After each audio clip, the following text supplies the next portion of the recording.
त्याचबरोबर आपल्या देशाचं प्रतिनिधित्व करणारे अनेक चांगले खेळाडू आपल्यासारख्याच खेळाडूमधून तयार होत असतात। तर माझ्या या रेठरे गावातील अनेक खेळाडूंना मी माझ्या एक प्रथम नागरिक सरपंच म्हणून एक शुभेच्छा व्यक्त करते। आणि त्याचबरोबर या आरपीएल साठी ज्यांनी चषक प्रदान केलेले आहेत, अनेक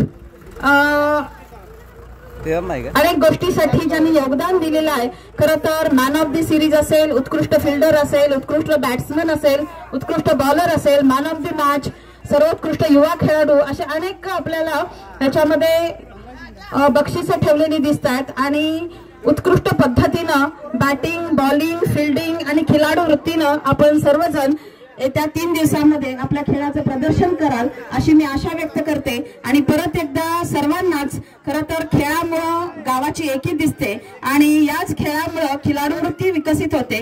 आणि मला तर असं म्हणायचं आहे की या ठिकाणी जरी ग्राउंड म्हणजे ग्राउंडची व्यवस्था जी आहे ती येणाऱ्या वर्षामध्ये ग्रामपंचायतीकडून आम्हाला काय करता येते का हे मी बघेन। पण तुम्ही लोकांनी जे असलेल्या परिस्थितीमध्ये खूप चांगला आयोजन करण्याचा प्रयत्न केलेला आहे। असं म्हणतात पहा, an optimist sees opportunities in all difficulties while pessimist sees difficulties in all opportunity। असलेल्या अनेक अडचणीवरती मात करून तुम्ही आयोजन अतिशय उत्कृष्ट पद्धतीने उद्घाटनाचा सोहळा आत्ताच साजरा झाला। तर सर्व संघमालक, आयोजक, संयोजक आणि रेठे ग्रामस्थ आणि खेळाडू या सर्वांना परत एकदा आपल्या या 3 दिवसाच्या आरपीएल साठी माझ्याकडून हार्दिक शुभेच्छा। जय हिंद, जय महाराष्ट्र।